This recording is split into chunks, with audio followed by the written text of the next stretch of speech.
حمد ہے اس ذات باری تعالیٰ کی جو سارے جہانوں کا مالک ہے، اور درود ہے حضور اکرم حضرت محمد صلی اللہ علیہ وآلہ وسلم کی ذات مبارکہ پر۔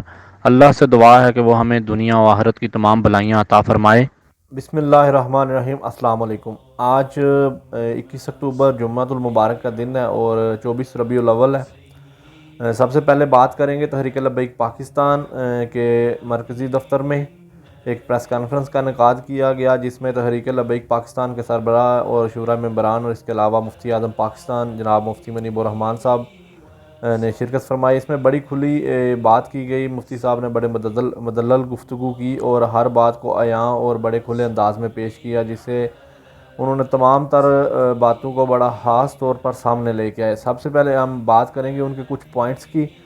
انہوں نے کہا کہ جلوس پر جان بوجھ کر قتل عام کیا گیا ہے اور ریاست اس بات کا جواب دے کہ وہ کون سے لوگ ہیں جنہوں نے ایسا عمل کیا، ملک میں انتشار پھیلانا چاہتے ہیں، ان لوگوں کو سامنے لائیں۔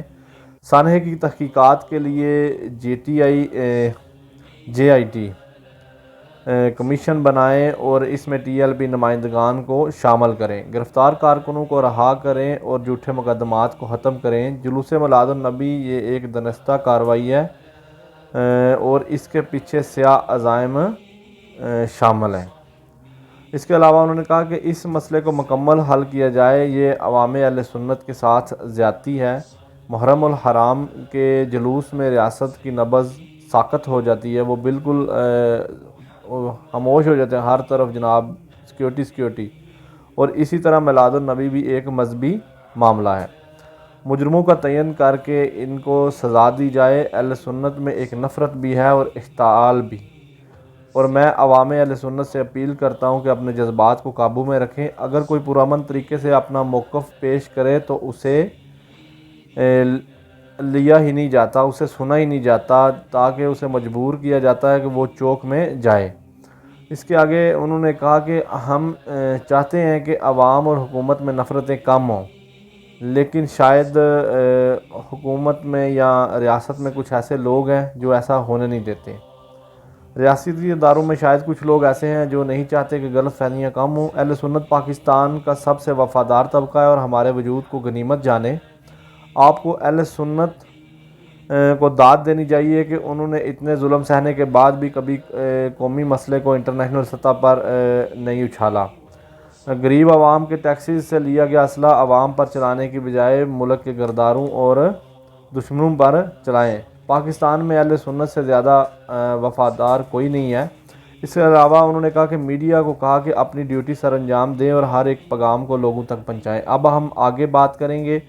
آج پاکستان تحریک انصاف کے سربراہ کو الیکشن کمیشن نے نااہل کیا ہے۔ اس کے بدلے میں جو اس معاملے کے بعد پاکستان میں تحریک انصاف کے کچھ لوگ کچھ دیر باہر نکلے، لیکن اس کے بعد ان کا ساری ہوا نکل گئی اور وہ آرام سے جناب کچھ تو بھاگ گئے ہیں اور کچھ لوگ سڑکوں پر وہ اپنا پرانا عیاشیوں والا کام کر رہے ہیں۔ آگے ہم بات کریں گے اسلامی امارات کی۔ کل اسلامی امارات کے انتظامی کمیشن کی ایک میٹنگ کا انعقاد کیا گیا، جس کے سربراہی جو ہیں وہ ایڈمنسٹریٹو اسسٹنٹ فارن افیئر مولوی عبدالسلام حنفی صاحب نے کی۔ اس ملاقات میں ملک کے صوبوں میں مختلف اضلاع میں جو ہے وہ نئی میونسپلٹی کمیٹیز بنانے پر بات چیت کی گئی اور گاڑیوں کی رجسٹریشن کے معاملات پر بات کی گئی۔ کاغذات کی تقسیم کے لیے پلاننگ رپورٹ پیش کی گئی اور اس پر ضروری فیصلے کیے گئے۔ اس کے علاوہ نئے ملازمین کی بھرتی اور ملازمین کی ریٹائرمنٹ کے لیے استعمال ہونے والے کاغذات اور تمام تر عمل کو زیر غور لایا گیا اور اس کی جلد تشکیل کی درخواست دی گئی۔ اس کے علاوہ جناب قندھار کے تعلیمی اداروں کا بجٹ پلان پر بات ہوگی۔ اس کے علاوہ ایک رپورٹ پیش کی گئی جس میں پرچون اشیاء کی خریداری میں پیش آنے والے مسائل اور مشکلات کا حل دیا گیا۔ ان تمام تر معاملات کے لیے ابتدائی باڈیز تشکیل دے دی گئی اور اگلی میٹنگ میں تمام تر معلومات پر انتظامی کمیشن کو رپورٹ پیش کرنے کا کہا گیا۔ اس کے علاوہ ہم بات کریں گے اسلامی امارات کی مشکلات، لیکن اسلامی امارات کی مسلم نمائندگان سے ملاقاتیں۔ ترجمان اسلامی امارات مولوی ذبیح اللہ مجاہد صاحب جو کہ ترکی کے دورے پر ہیں، جہاں پر انہوں نے اسلامی تحریکوں کے نمائندگان اور اسکالر سے ملاقات کی، جن میں فلسطین، مصر، لیبیا، لبنان، ایریا ترکی اور ملک شام کے لوگ شامل تھے۔ حالیہ حالات اور اس ملاقات میں افغانستان کے حالیہ حالات کے بارے میں بات کی گئی اور انہوں کے مختلف سوالات کے جواب دیے گئے۔ اس کے آگے ہم بات کریں گے اسلامی امارات کی نیشنل اسٹینڈرڈ ایجنسی کے چیف ڈائریکٹر ملا فیض اللہ صاحب نے ترکمانستان کے سفارتکار سے ملاقات کی۔ اس ملاقات میں دو طرفہ معاملات پر بات ہوئی، تعلقات کو مزید بہتر اور مضبوط بنانے پر دونوں طرف سے تعاون کو جاری رکھنے پر اکتفا کیا گیا۔ ترکی کے افغانستان میں موجود سفارتکار جہاد ارجینا صاحب نے صوبہ جوزجان کا دورہ کیا، وہاں کی لوکل حکام سے ملاقات کی۔ اس دورے کا مقصد ترکی کی طرف سے کی جانے والی امدادی کارروائیاں اور وہاں پہ ترقیاتی کاموں کا جائزہ لینا اور ان کو پیش آنے والے مسائل کا حل تلاش کرنا اور ان کو مزید جو ہے وہ چیزوں کی جو ضرورت ہو اس کی ڈیٹیل لینا ہے۔ اسلامی امارات کے minister of industry and trade Nooruddin Azizi صاحب نے صوبہ قندھار، ہلمت اور نمروز کے کاروباری حضرات سے ملاقات کی۔ اس ملاقات میں انہوں نے صوبوں کے تاجروں نے زرعی ادویات میں استعمال ہونے والے کیمیکل کی امپورٹ میں پیش آنے والے مسائل کا بتایا۔ انہوں نے کہا کہ ہمیں ان معاملات میں مدد کریں تاکہ ہم ملک کے ان زرعی معاملات کو بہتر کرنے کے لیے اچھی دوائات تیار کر سکیں۔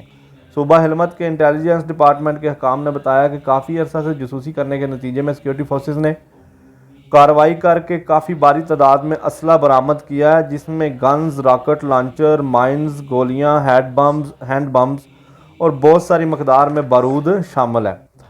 اور آج کے لیے اتنا ہی ہے۔ سب سے اہم بات یہی ہے کہ پاکستان میں وہ لوگ، وہ طبقات جو پاکستان کی عزت اور پاکستان کے احترام اور پاکستان کی سالمیت کے لیے ہمیشہ قربانیاں دیتے ہیں، ان لوگوں کی قربانی کو سراہا جائے اور محب وطن پاکستانوں کو تنگ نہ کیا جائے، کیونکہ محب وطن پاکستان تحریک لبیک پاکستان جنہوں نے پاکستان کو اس اتنے بڑے انتشار سے پھیلایا ہے کہ جس کی کچھ شکلیں آج دیکھنے کو ملی ہیں، لیکن اللہ تعالیٰ کی ذات ہمارے وطن خاص کو حفاظت میں رکھے اور ہمیں اپنے وطن کو آگے لے کر جانے کی توفیق عطا فرمائے۔ جزاک اللہ۔